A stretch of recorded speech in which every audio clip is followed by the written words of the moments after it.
Hello folks, well there wasn't a part 1 because I erased what would have been a part 1.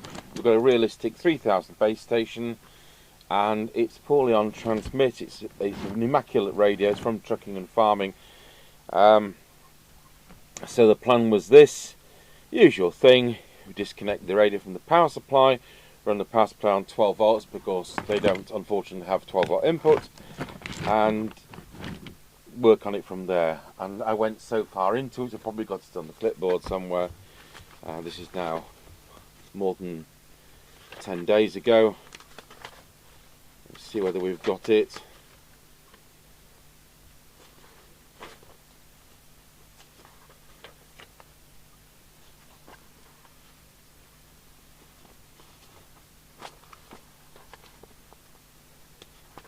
I can't see it.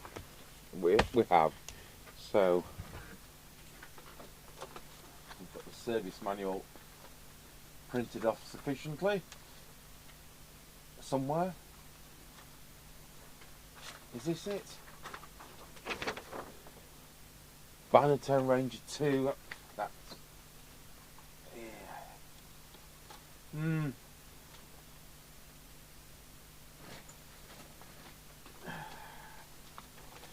Is this the service manual? I think it is. So we use the Realistic 2002 mobile because it's the same GRE chassis. I do have a base station service manual, but I don't know where it is. So anyway, we'll come back to where we were with it, but we'll need to get to the problem. And the problem is its transmit. So the radio has a TRC2166 Mitsubishi device, which is very expensive these days, probably because people have wrecked them in Amstrad 901s by doing stupid things with shorting out the ballast resistor. And it's the problem is this: I fitted this one, it turns out to be a fake, and I paid good money for that. These are an average of £16 currently, and we've got transmit noise. Well, now we've got like 1/10 of a watt because I've put a fake in.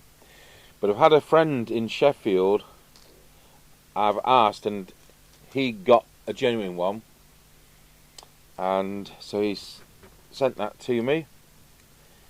And the reason we need to change the transistor is that the heat pad had gone conductive, so it's been shorting out the transistor on transmit.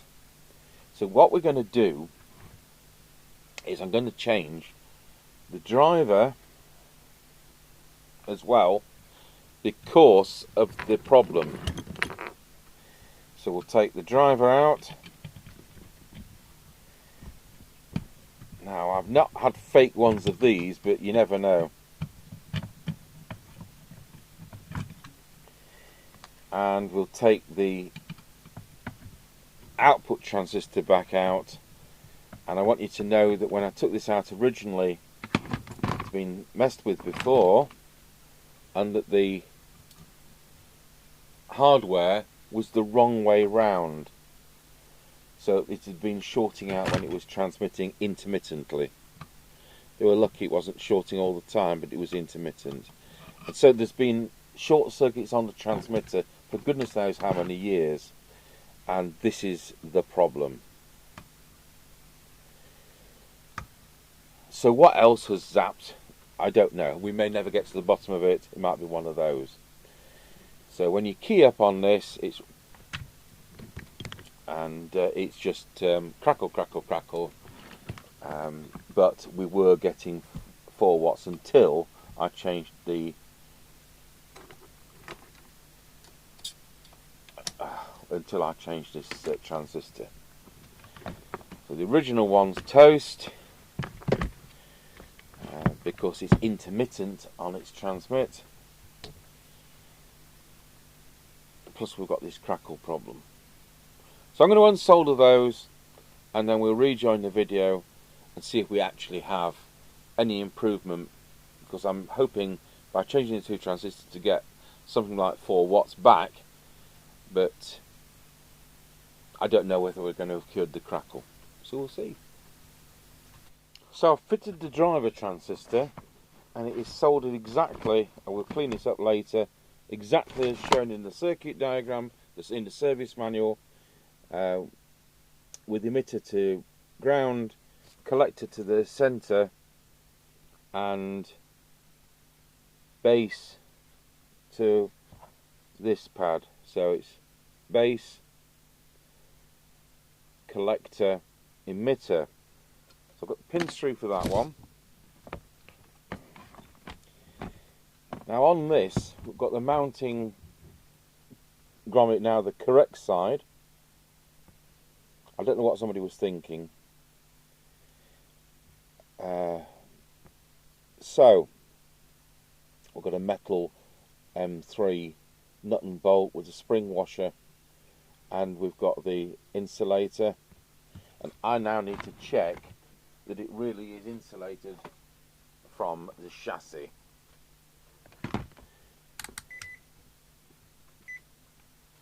Continuity, chassis to the bolt, I should have continuity. To the tab, I shouldn't. That is correct. Interestingly, one, because I like to play, there we are, the other way. Good. So far, so good. So we'll solder that in.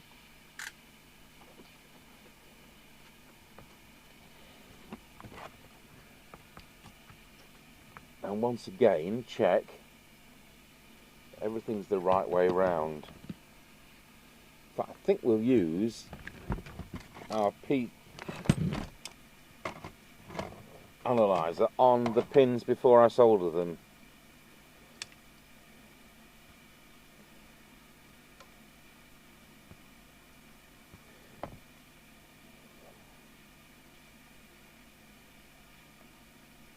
.31 gain, that's what you're expecting. Okay, red is base.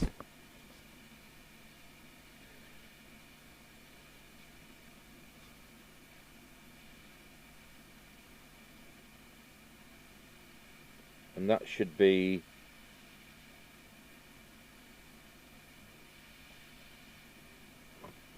red is base, green is collector,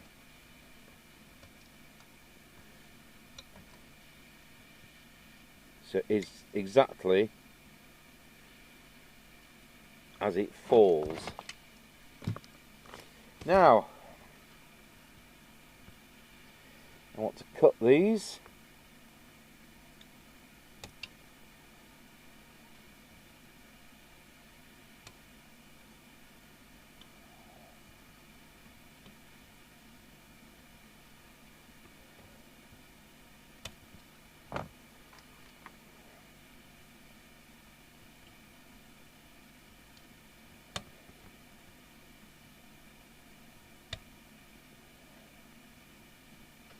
Now we might have a fighting chance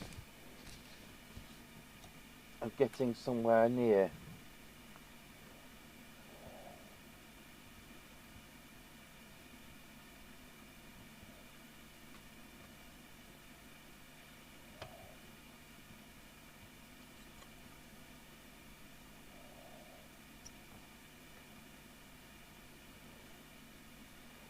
To make sure that's pressed down.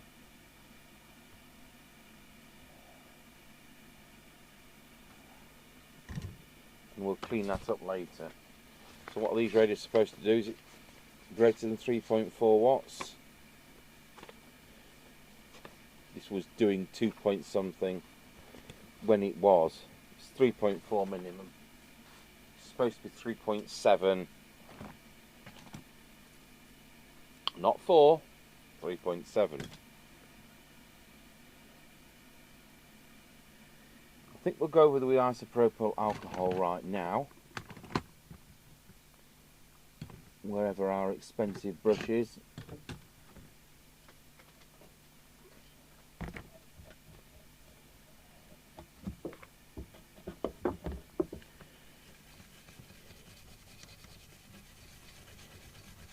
I used to, well, my late mother used to have a Realistic 3000 base station here for many, many years, until we get quite a lot of power outages here, and these don't have a 12 volt capability.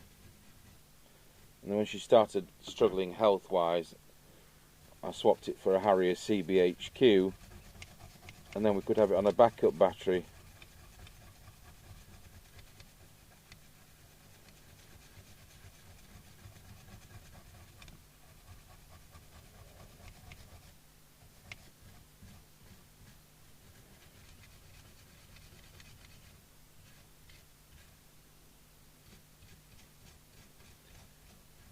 This will also enable me to try and look for dry joints, in case that's another part of the snags. But I think when this was new, somebody put it on a bad aerial, blew the output transistor, and then someone's fitted a replacement one, which is a genuine, was a genuine one, and they've fitted the hardware the wrong way around. And instead of it shorting out, it's been intermittent. I don't know what the chances are of it not shorting out, but there you go. They'd have been better off if it had shorted out, and then they'd know they'd made a mistake. But somebody with no training and experience has got the hardware the wrong way around.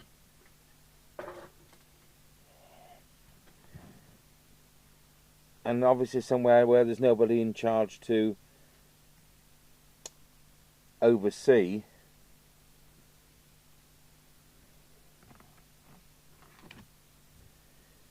So I'm just going to have a quick look for dry joints. I'm not suggesting these suffer from dry joints.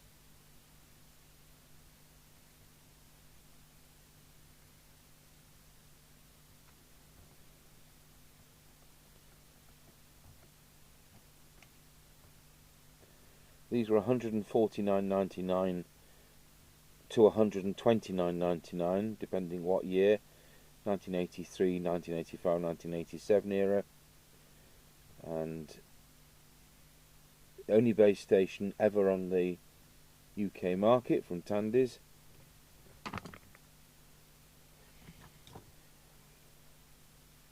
I wish I'd done one with a few more features. I do like the simplicity of the controls, but for it not to have a 12 volt facility was a shame. So what I'm doing here is looking for potential dry joints. Doesn't mean there are dry joints.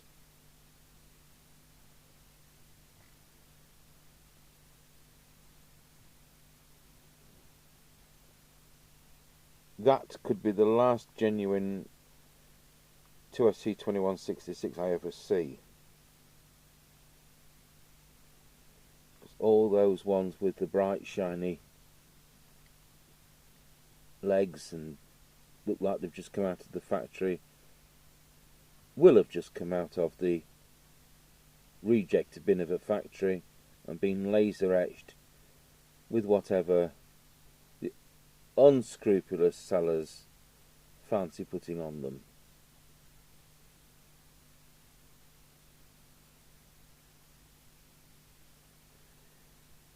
So that's my first visual inspection.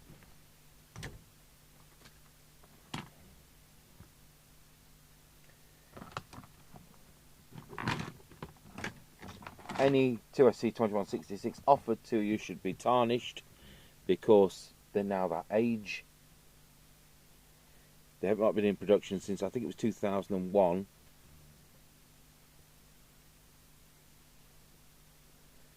So not going to be quite as shiny as they once were. I'm hoping that's dry enough to try.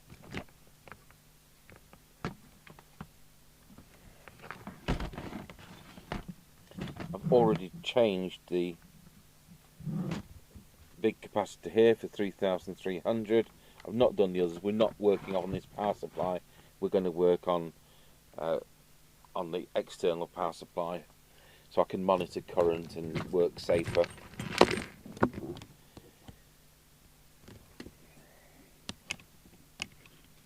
So I disconnected the positive, and the negative we kept on the power supply board like that. I'll switch picture in picture on. We'll switch the power supply on to 12 volts rather than 13.8. We're lit up, we're on channel 20. I want the standard replacement realistic microphone.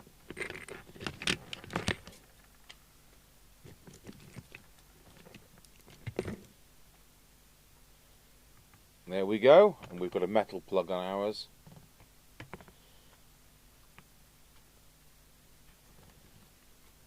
If you buy a 5-pin standard replacement mic, it is not wired for realistic, it's wired for Maxon. It's not wired for realistic, it's not wired for DNT, it's not wired for some of those cybernet sets as a 5-pin DIN, like the Barracuda HP 914 Sapphire 4000X. It is wired for Maxon. And I get people emailing me. So there we are, the radio's hissing. Well, it's connected up to the test gear and not below the irreplaceable PA transistor.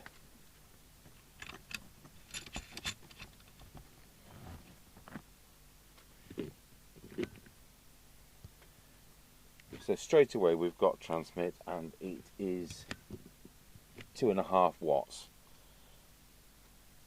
Right, so we're going to start by putting our talkie-walkie on.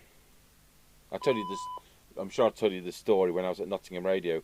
The phone rang, and it was we did walkie-talkie hire for weekend events and things, and the prospective customer said, "Do you do them talkie-walkies?" And from then on, that's what I've called them, just for giggles.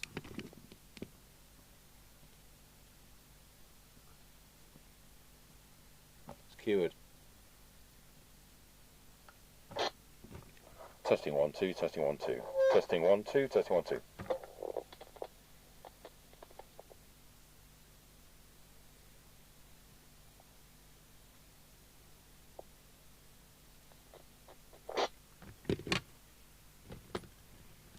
Right. I was thinking we're going to have intermittent coils and things like that.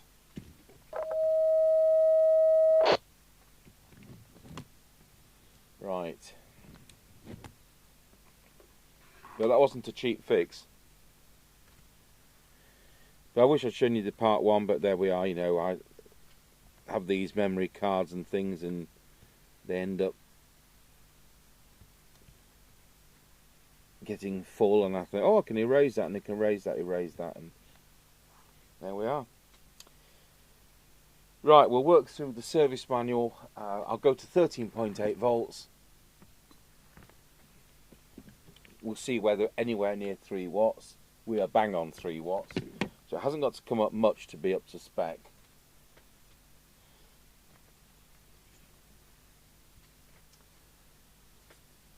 I'll go and have my tea because it's now about 5:30. As soon as we've done something near the transmitter. So before, when this was transmitting and doing about 2.5 watts, until I changed for a fake output transistor, then it was doing about 0.5 watt to 1 watt if we were lucky.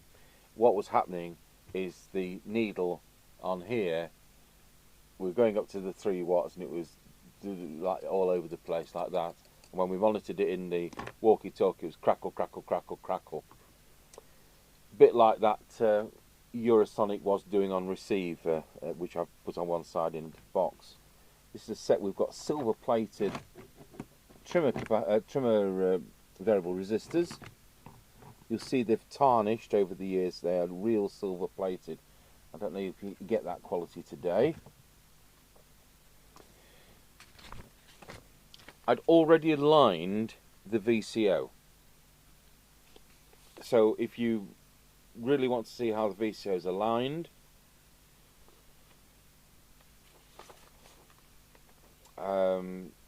can always look back at a previous one of these I've done, or the Realistic TRC2002. It's all in the back catalogue.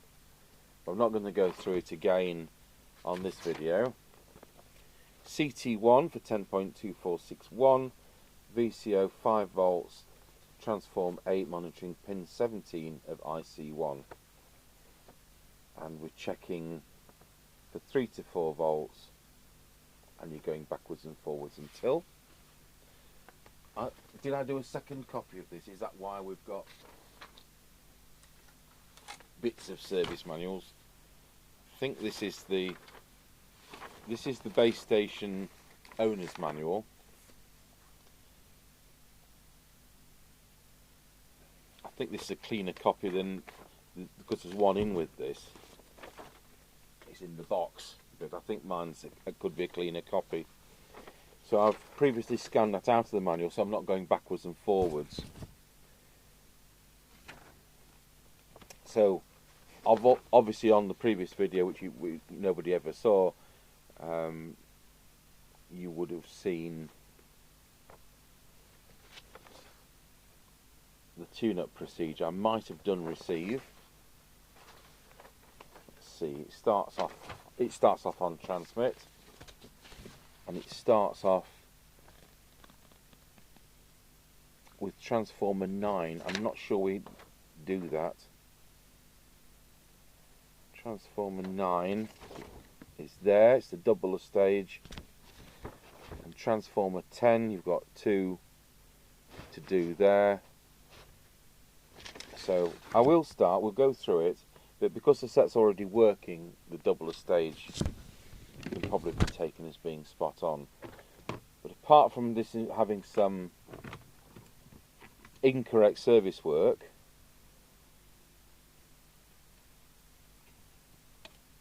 a very long time ago, I think this is going to be very low hours because it's never worked. So we'll just see whether we've got any. We're on the 3 watt scale, so we're near full scale deflection.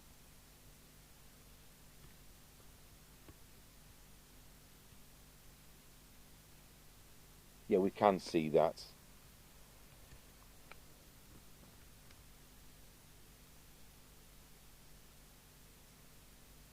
Very definitely. We're now beyond the 3 watt scale. So I would expect we're going to be doing that, and that, and that, and that's going to be the spectrum analyzer one we're not going to touch. So let's go from page, 5, 4, 3, 5, 4, 3. And then the second harmonic. So I say we're not touching that. So we'll use the Velleman kit now, using the ones that Gareth at Leeds has kindly reproduced. Now normally we're going to be using the blue one that says blue on it, but does it fit these? Yeah.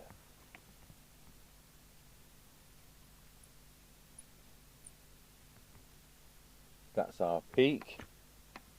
Then we're back to one using the 1.5mm ceramic tool.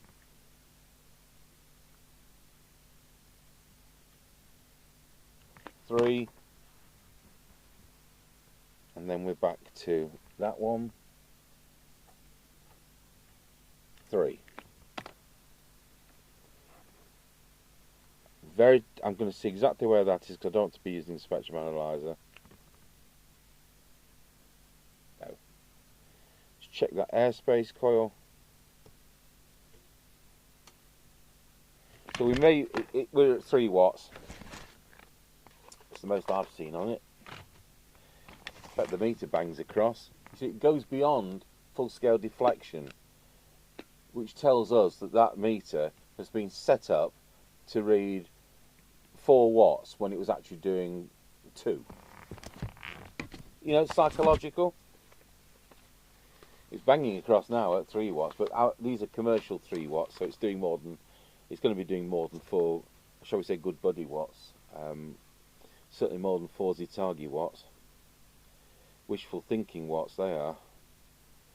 The cure to this may well be to have the power supply running slightly high. Let's see. Yeah, you see we can go up to 16 volts.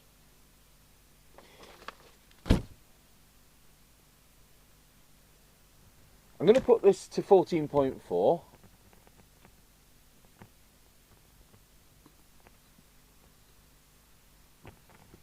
We'll see what the power output now is.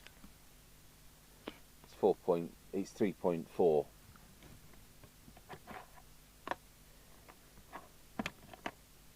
I'm just going to peak these again at that voltage. Start right back here.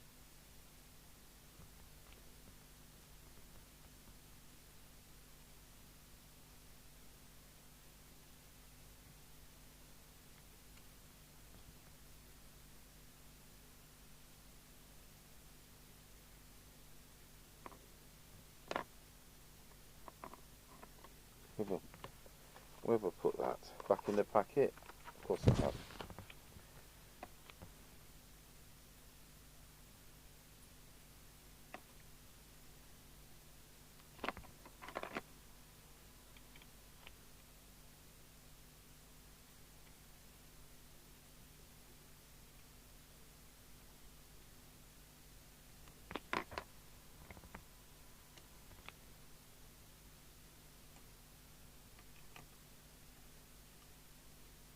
So it's just dropped about 3.3 as it's heated up.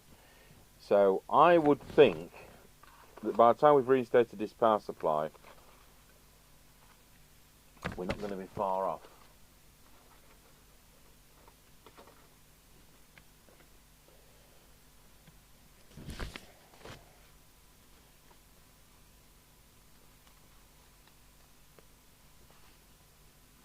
I'll go back to 13.8 volts for the rest of the alignment,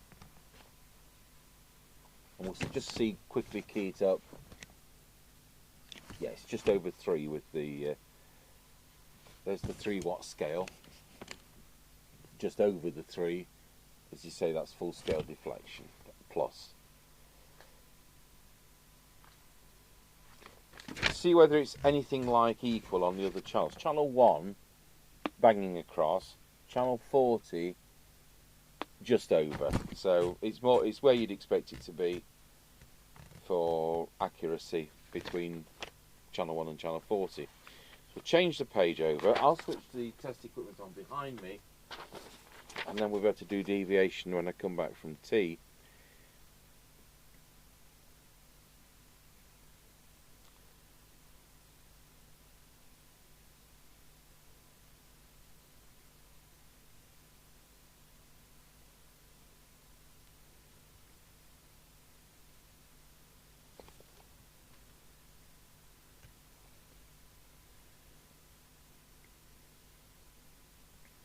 There's a resistor here which you can change, which is effectively the ballast resistor, and this needs to be non-wire wound because it's in the transmitter, and so it's going to be metal film or something like that. And if it's not within the 3.4 to 3.9 watt range, that resistor can be changed to the value between 5.1 and 9.1 ohms. But whatever we've got in there is fine because it's within what they say. On 0.4 of a watt, it needs to be at least 0.25. So let's go over to low power. I'm going to have to do another sheet because I don't know where it's gone. I do. Here I've already done receive, it turns out, on this. So I'll discuss that rather than redo it. We've actually got it down to 0.56 microvolt from 0.96. So we've got 1.6 deviation, and on low power we've got 380 milliwatts. Now I'll just see what our full power current consumption is now. It's only 556 milliamps. We've brought that down, haven't we? So what do I need to do? Check low power.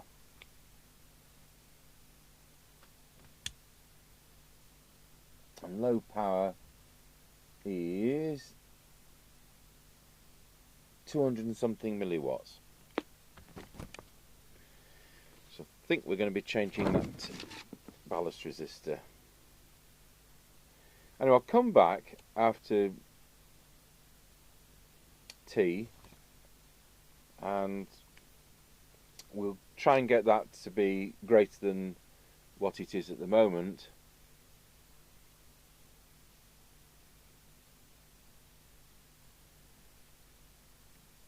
Seeing as there's instructions here as how to change these resistors. So I'll see you in a bit. Okay, so we're now going to do the deviation. In the meantime, I've also done the capacitors on the power supply. I'd previously done that to 3300 microfarad, the big one. Now we've got 470 and we've got 10, so they've been replaced. So we'll just do this, see where the deviation is.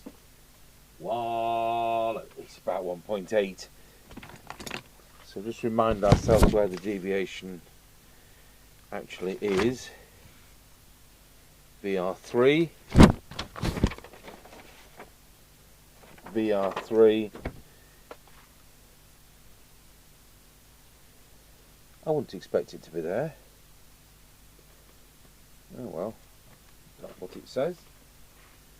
Wow, it is there, and that's correct.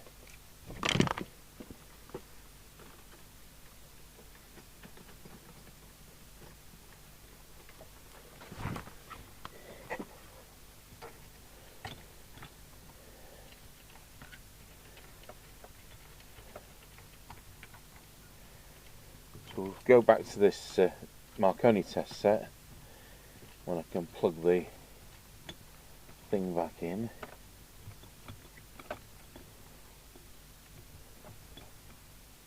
We'll have a look at what the deviation is on here. Well, it's exactly the same, so this is working spot on today. Make the change. So it was actually 1.8, it's now 2.2 with a peak of 2.5 kilohertz. So that'll be a bit nearer the mark.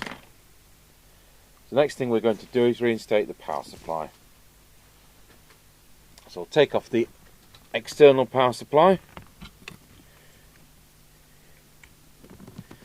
So the receiver's already been done. So I'm not going to go through it again.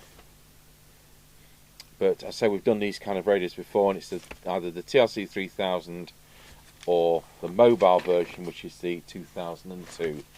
And it came in at doing 0.96 microvolts, it's now doing 0.56 microvolts.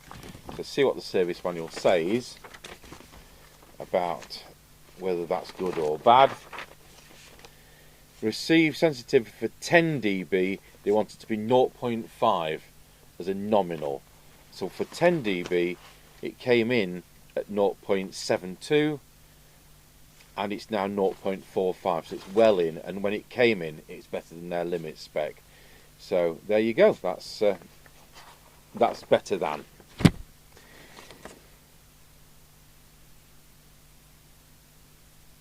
So we can probably tick some of these off. Switches, it's only got high-low power, that's okay, that's okay. We just want to do the power, reinstate this power supply, and I think before we connect it we'll run up the power supply and adjust it for 13.8 volts. Then we'll take it from there, because I'm quite happy to take this up to 14.4 for increased power output if that's what we need to do. I'm not going further than that though.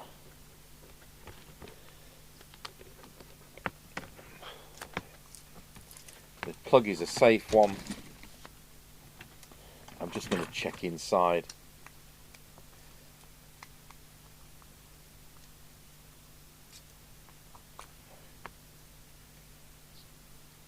It's got a 5 amp fuse. Ideally it should be 3.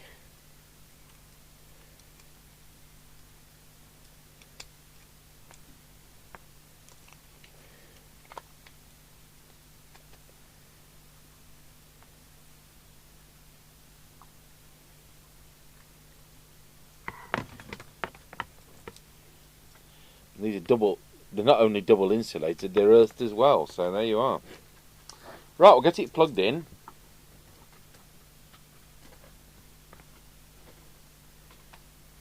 So we're lit straight up.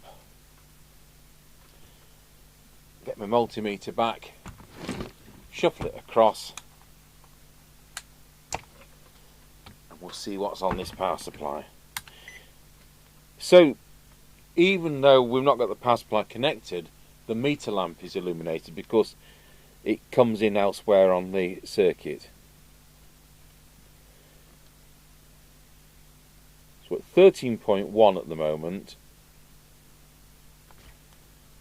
At no point have we previously tested this on its internal power supply.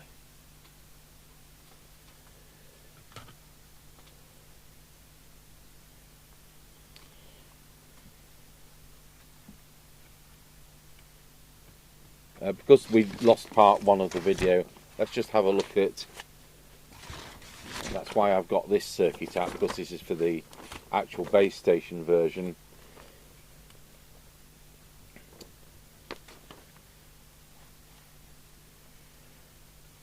So the pilot lamp, meter lamp, is across there with the resistor 301 and watt. So I've changed to 470, I've changed to 10, and the 2200 we've up to 3300 as I'm doing on power supplies. I'm not saying these suffer from hum, but we don't want it to be going anywhere near. Don't be tempted to go above 4700 because you'd end up blowing diodes. So I'm going to kind of wrap that round a bit and then solder it. It's a wire wrapped originally, but of course that's done with a tool. So we're going to wrap it around a couple of times and then solder it. So didn't disconnect the negative. And where have I put the solder?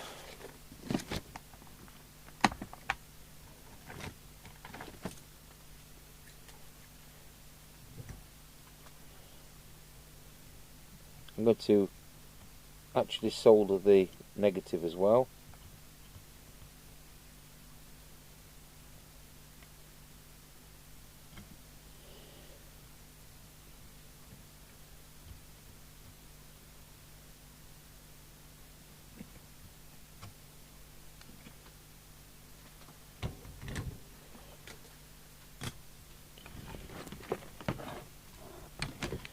And as it started wobbling the pin, so I'll just make sure that's not dry joint at this end.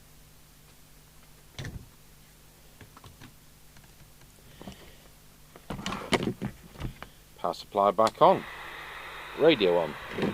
So as the power supply is set at 13.1 volts, let's see what the power output now is. So we're on the 3 watt scale. It's just under 3 watts. So pop it up to, I don't know whether that's earth on these, we'll find out.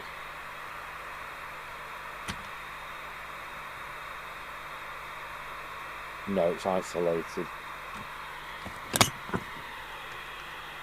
put that to a can. Or even to negative.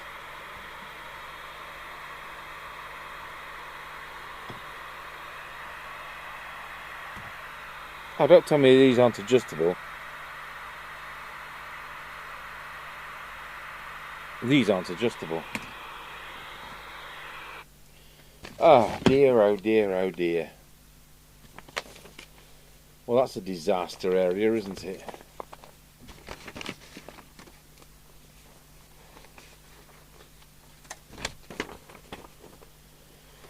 That's a half-baked idea.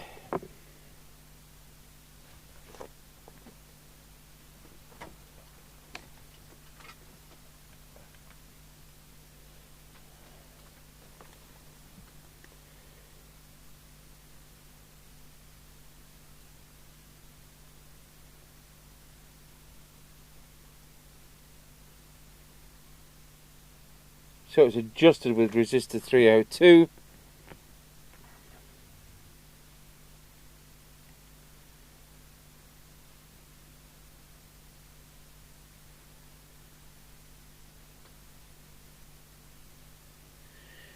In the 80 to 270 ohm region.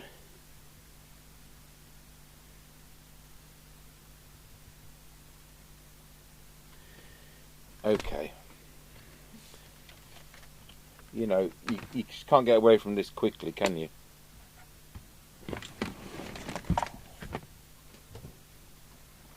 All this will be selected at the factory.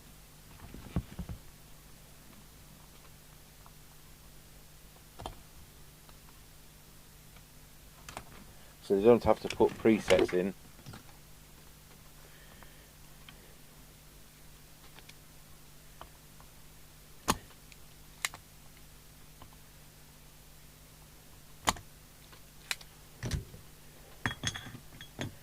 See what we've actually got.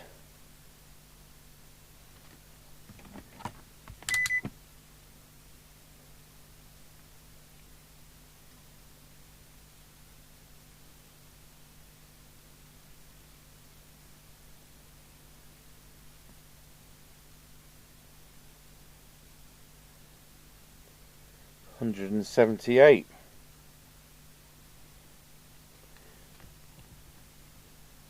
I think that's supposed to be 180.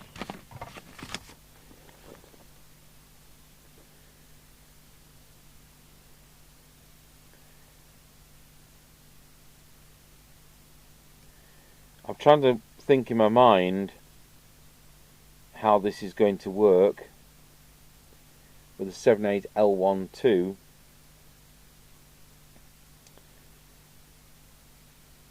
Is a lower resistor. If that was a shorting link, that would be 12 volts, wouldn't it? So if we've got 180 in, I've got a feeling if we put 270 in, which is the upper limit, we're going to get a higher voltage because that's further away from Earth. That's how I'm seeing it anyway. I've just dropped it on the floor, so that's not going back in. Okay, that's done. That's exactly what I wanted. So we've now got 14.2. I didn't want to exceed 14.4, and their recommendation is the upper limit of whatever I said, 270 ohms. And 270 is what we've put it in. So 14.2 is where we are. Now it doesn't affect the dial lamp because that is on a different feed. Okay, now we'll transmit. There we are. So we're about 13.3.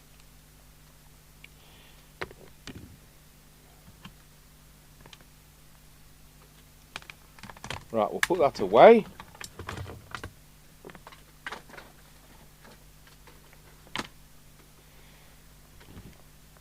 suppose at least by not having a preset in there, they can't have people fiddling about and turning up beyond what would cause the thing to blow up. I mean, you imagine having a power supply variable beyond, say, 15 volts, and it goes up to something like 17, and all those 16 volt rated capacitors blow up.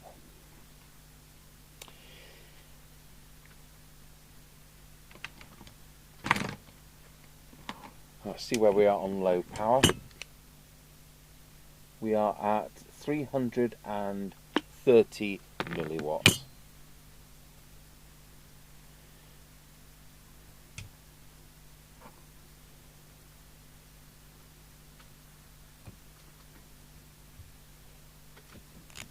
Okay, we'll go through the power now.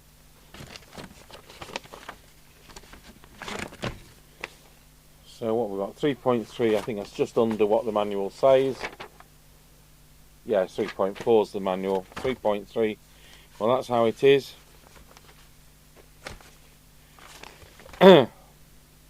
Remember, this is a commercial test set that reads rather tightly.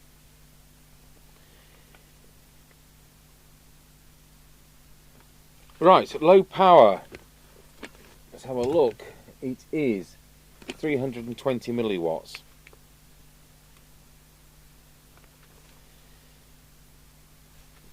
Let's look at the other channels. We're on the 3 watt range. So is it going full scale deflection plus? It is. So it's 3.2 on channel 40. And on channel 1 it's actually 3.35. We don't know what the current consumption is now. We better set the meter.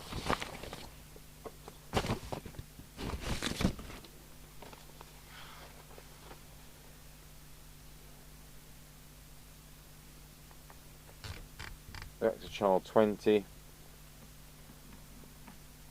So we're at 14.2 volts with the power supply to deliver that kind of power, which is within what's permitted.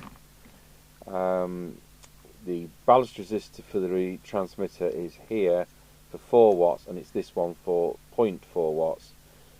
We're within what the manual says for low power, and with 0.1 out for what on this test set for what the manual says on high power. We could order a part there that's something like the minimum they want is, I think, what was it?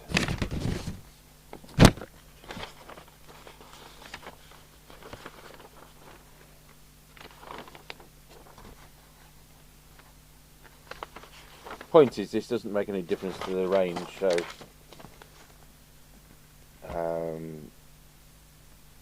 yeah, we're already at 5 ohms, so that's the lowest they want it to be. So, you know, you could, I think if you started going to 4.8 ohms, you're going to start with harmonics. So that's not going to work. Anyway, that's it. It is what it is. Receive is well in. Transmit meter.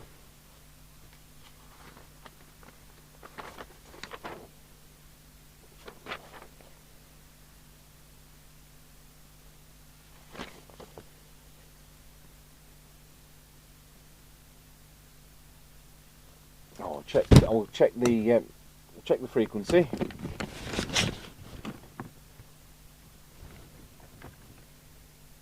(27,79121). So we've already done this. I'll just set the signal generator up. Make sure we've done the receive meter.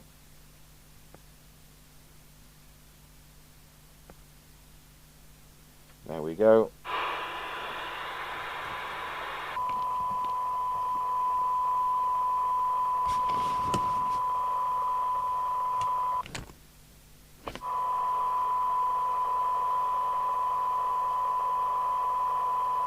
Yep, I think we're there.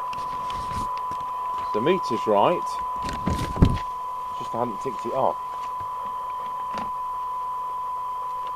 The power meter on the front. Banging across, that needs altering.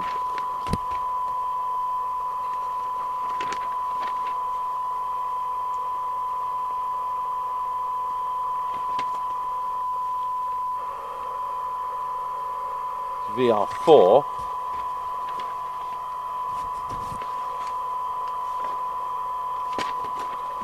which is that one there.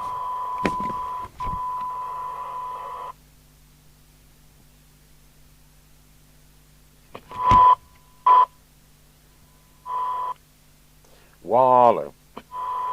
And these have this bizarre modulation lamp. Wallow. Wow, you don't see that on an FM radio. So that's that. I'll just check squelch is set.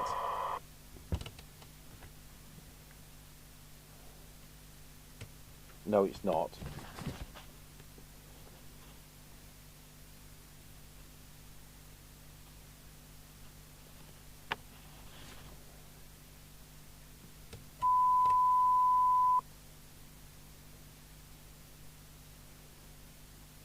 Ah, we did this. Yes, it's quite quite harsh. We've got 1.45 millivolts. I'll just check the threshold.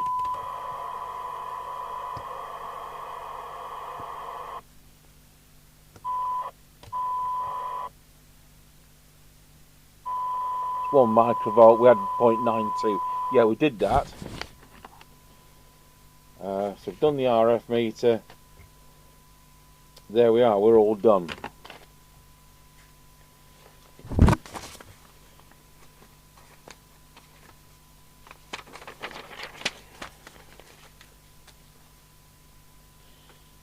Right, all we now have to do is to put the thing back in its case, and it's 100 screws.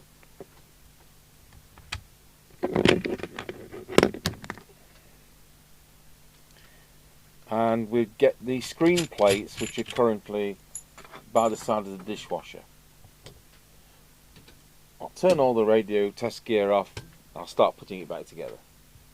So we're putting the bottom shield plate on, and I've had to order self-tapper screws because we don't have them. M3 by 6mm, because there were 4 screws, 2 in this bottom, in the position I'm just putting these, and 2 in the top. So I've put all 4 original ones in the top, and instead of them being silver ones, I've ordered black ones because they're case screws on DNTs. And so we're getting screws in the bottom. So I mean, to recap, it's clearly had a bad HDR on it. It's been wrecked probably as a new set. It's been repaired, and the insulating kit had been put on backwards. And by luck, it didn't always short out with the output transistor, but most of the time. And that's played its toll on the driver transistor. So I've replaced both.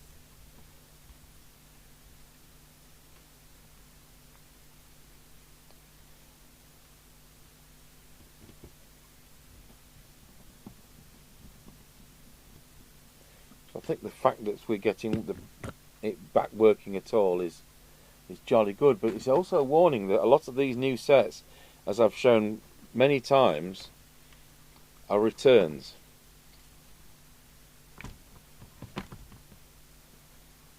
Alright, where's the case?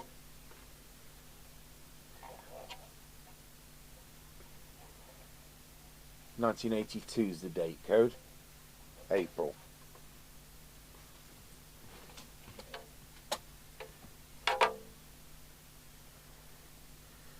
All we've got to get this is the right way around.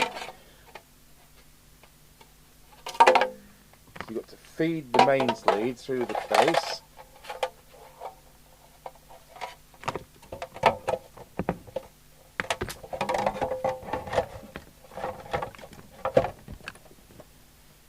And put some of these umpteen screws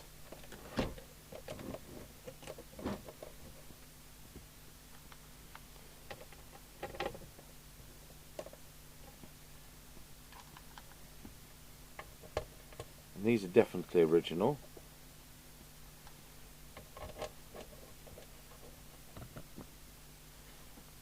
I'm going to put those in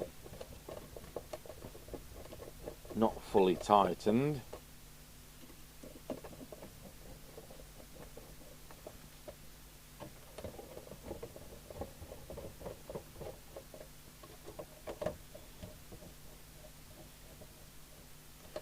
I'll count what I've got left because it's a long time since I took it apart. 1, 2, 3, 4, 5, 6, 7, 8, 9. 2, 4, 6, 8, 9. And we want 1, 2, 3, 4.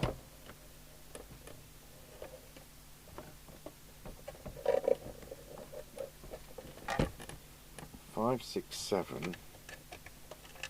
Have I miscounted one somewhere? I remember watching Dukes of Hazzard. My late mother used to enjoy watching Dukes of Hazzard, and a friend of mine came in the house when we lived in Yorkshire. He said, "Mrs. Hurst," he says, I can't understand a lady your age enjoying watching Dukes of Hazzard. So he says, well, what is it? Fast cars or what? She says, no, it's Bo Duke tight jeans. And that was the honest answer. That's what she wanted to see.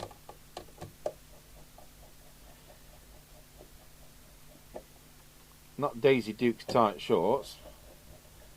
Bo Duke's tight jeans, you see. Family fun for everybody. Find where that other screw went. Get these in tightly. See if I can remember where we put the back. I definitely didn't put that in the dishwasher with it being fiberboard. But back in Dukes of Hazzard, one of the base stations they used was the American version of this. And when the camera moves round, of course, there's nothing plugged in. You think, what a load of BS. Right, anyone know where I put it? No, because it didn't show you part one of the video. I'll have put it somewhere so safe that I don't know where I've put it.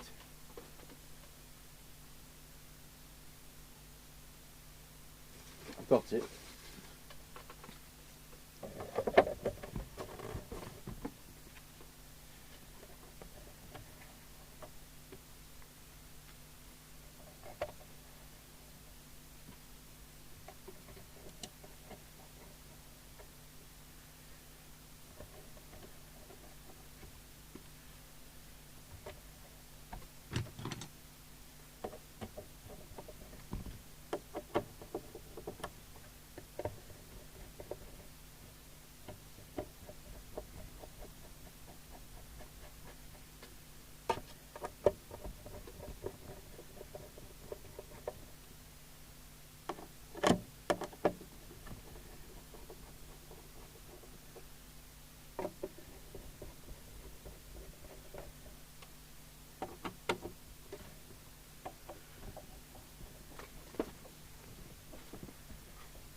Right, we'll get it plugged in to our roof aerial. The Antron 99 or whatever it is.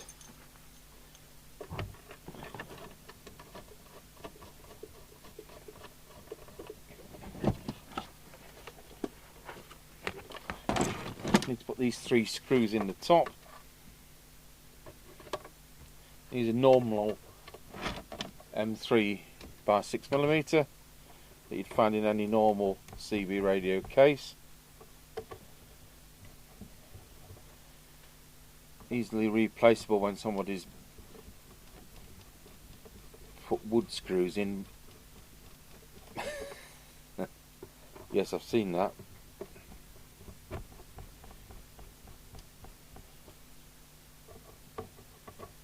So we're going to run with our standard replacement mic, and then when you do the on-the-air test at the end, we'll go through with the original mic.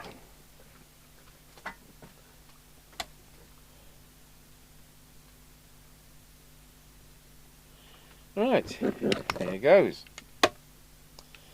I'll try and tilt it up. It's never easy with base stations because we're going to end up with the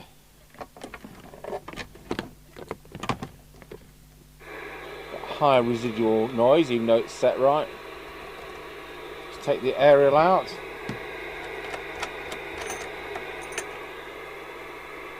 We still get a high residual meter reading. It's set as per manual.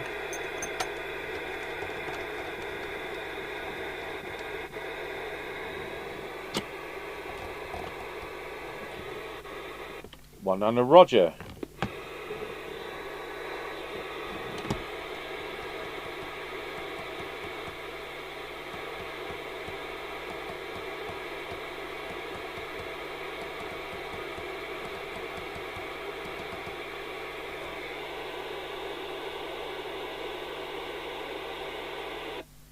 There we go, nobody on, or the set no longer works, one or the other. So thank you for watching the part 2 of the Realistic TRC3000 base station extensive repair to its transmitter, a radio from 1982.